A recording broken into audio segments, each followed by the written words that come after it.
If you've always wanted to learn how to sew but you didn't know where to start, this video is for you. Hi guys, welcome to Skarbek Studio. My name is Sarah, and today I'm going to teach you everything you need to know about sewing machine. I'm going to go over things like tension, stitch length, how to thread your sewing machine, how to sew your first stitch, and all that kind of stuff. Feel free to stick around. I'm going to answer all of your burning questions. And to be honest, when I started learning how to sew, I wish I had somebody tell me all of those things that I'm going to teach you today, and it would save me so much headache in the future. So feel free to stick around. This is just the first episode. There will be more coming. And just FYI, in the next episode, I'm going to teach you about fabric, how to prepare your fabric for sewing, bias cut, all that kind of stuff. So if you've always wanted to learn that, definitely subscribe. And by the way, if you like sewing or want to get into sewing, I have a pattern store. It's called Skarbek Studio on Etsy, where you can find beautiful patterns. They are really good. So go and check them out.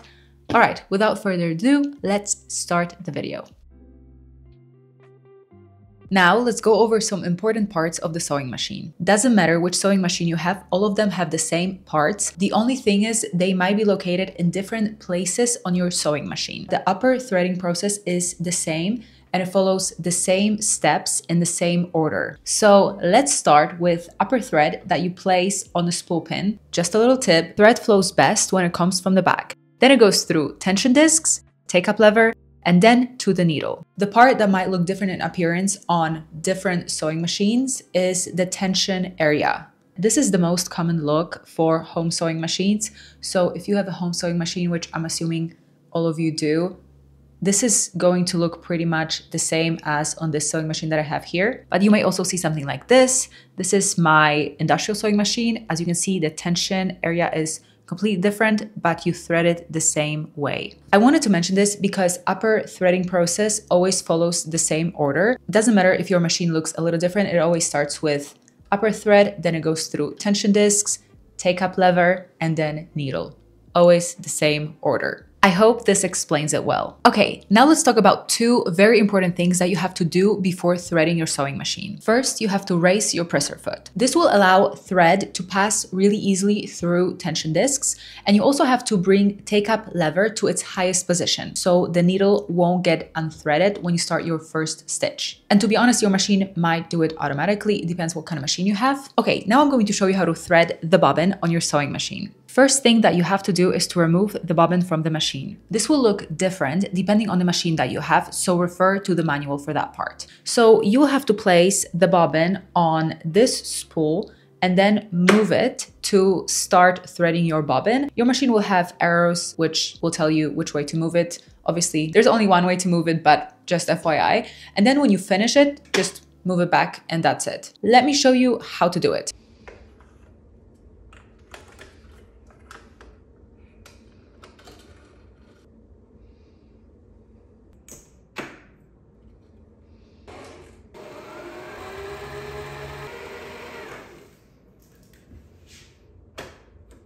When you wind your bobbin, make sure it's done evenly. If it looks like this, there may be some trouble in stitching later. Now I'm going to show you how to thread the rest of the sewing machine. Like I said, all home sewing machines are pretty much the same. One thing that you have to make sure is to leave your presser foot up and take up lever in the highest position. Okay, let's do it.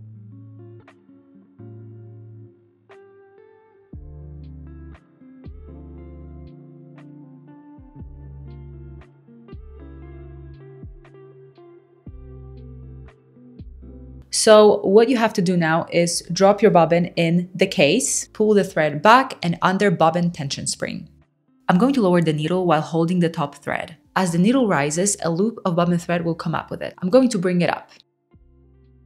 I used this little tool to bring the bobbin thread out, and this is called seam ripper, and this is going to be your best friend in your sewing journey. Don't worry, you don't have to buy it separately because I'm pretty sure it comes with every sewing machine. More on it in future videos. Let's talk now about needles. It is more important than anything that you use right needles for your project. And in general, the finer the fabric, the finer the needle. Needles are always marked by two different numbers. The needles that I have here are 9014. You might also see 1490. They both mean the same thing, just sometimes companies put the numbers in reverse. It just depends on a company. And the thing about those two numbers, they mean the same thing. The bigger number, in this case 90, it's European sizing system, and the smaller one, in this case 14, is American sizing system. From my personal experience, I would always advise you to look at the European number because it is more accurate. I'll give you a quick example. For instance, a very standard needle, which is 8012, 80 European number, 12 American number. Singer decided to change the number 12 to number 11. So it can be a little confusing. Suddenly 8012, it's 8011. Is that a different needle? No, it's the same needle.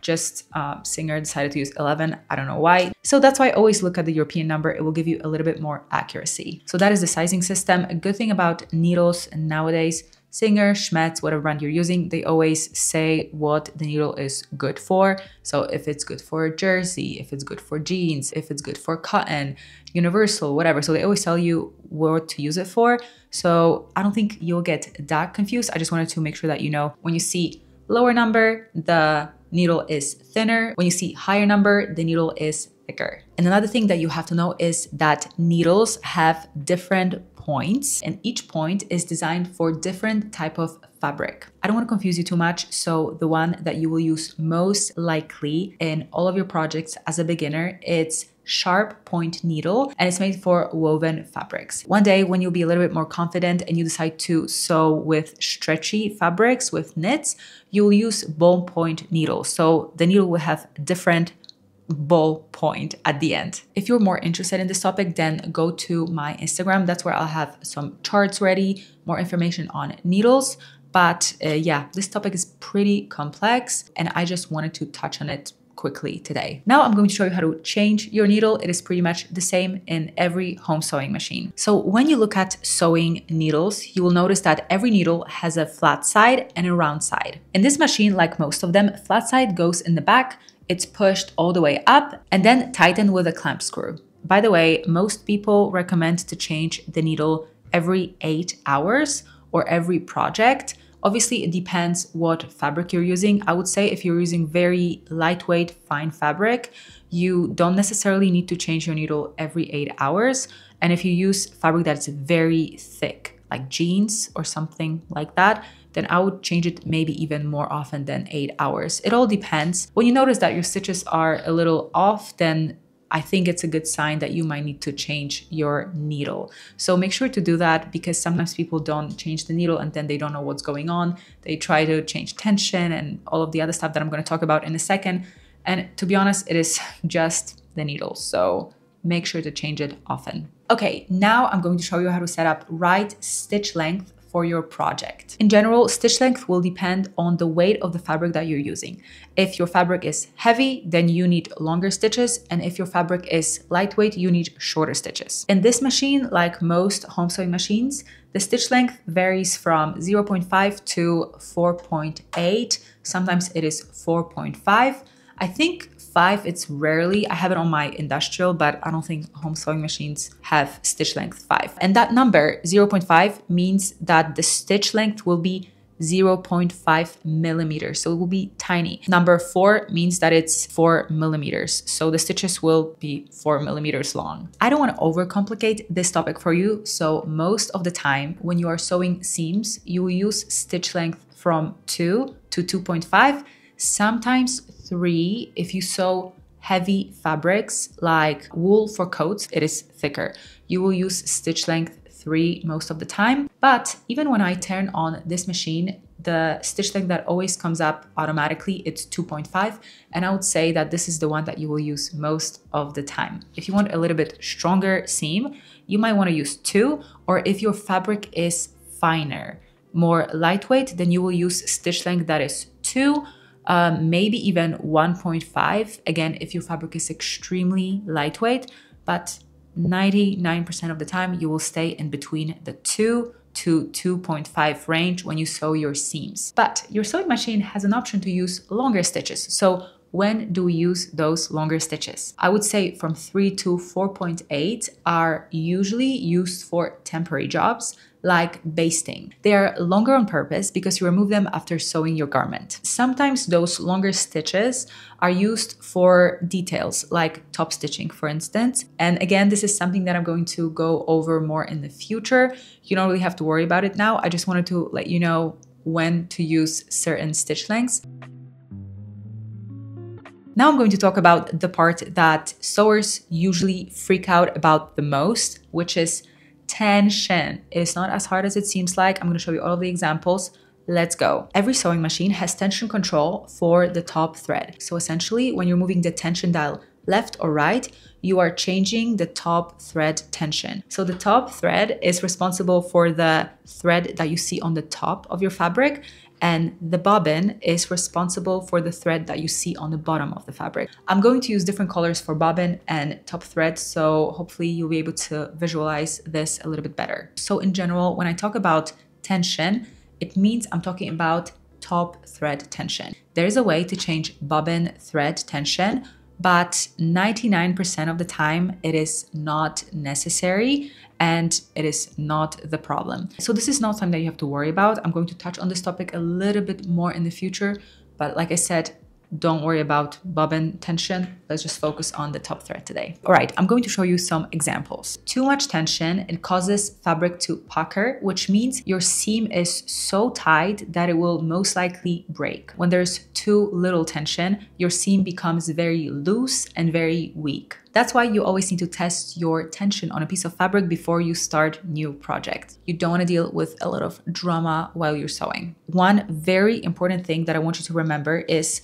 when you plan to adjust your tension, your presser foot has to be down. When the presser foot is up, the tension discs are open, which is very good for threading, like we learned in the beginning of the video, but it is not good for adjusting your tension. So make sure that your presser foot is up so the discs are close together. Just to recap everything quickly, this is when tension is correct. Here tension is too loose, and here tension is too high. Red is top thread and blue is bobbin.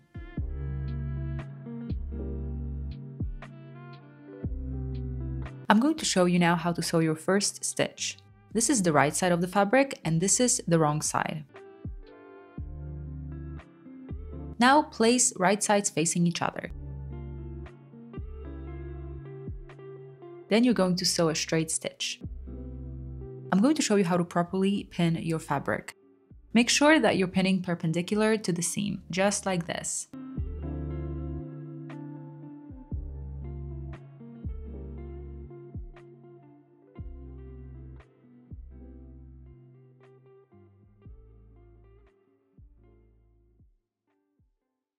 Please don't pin your seams like this. I'll explain more in the future episodes. Okay, let's go and sew a straight stitch. First, lower the needle and then presser foot. Begin sewing by backstitching. As you can see here, I am sewing over the pins, but I am going very slowly. You can also stop and remove the pins. It's up to you. I'm going to dive more into this in the future videos.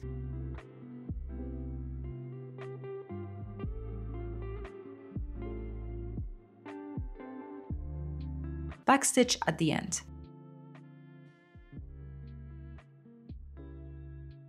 This is called a throat plate and it has seam allowance guides on it. You should follow them to keep the same seam allowance all the way through. Press the seam allowance flat. Then press the seam allowance open. And then press it on the right side. This is how it looks like. I'll dive into this topic more in the next video. Hopefully this video wasn't too overwhelming, and if you have any questions, feel free to leave them in the comments below. I'll do my best to answer them. In the next video, I'm going to talk about fabric, how to prepare your fabric for sewing, which is crucial. It's so important. I'm going to teach you about the grain, about bias cut, about how to properly cut your fabric, which is very, very important. So definitely subscribe for that. And if you want to see more content, go to Skarbek Studio on Instagram or TikTok. and definitely check out my Etsy store, Skarbek Studio. I'll see you in the next video. Bye bye.